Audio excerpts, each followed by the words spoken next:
காவேரிப்பட்டினம் பேரூராட்சி வார்டுகளில் 91 லட்சம் மதிப்பீட்டில் சிமெண்ட் சாலை அமைக்கும் பணியினை திமுக மாவட்ட செயலாளர் மதியழகன் தொடங்கி வைத்தார்.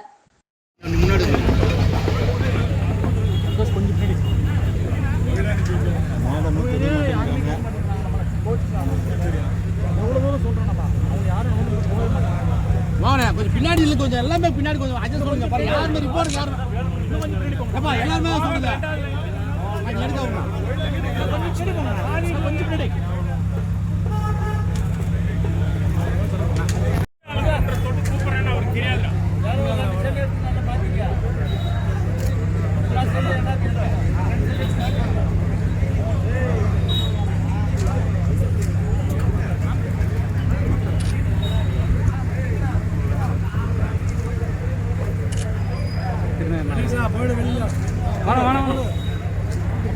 போட்டுருந்தோம் போன பின்னாடி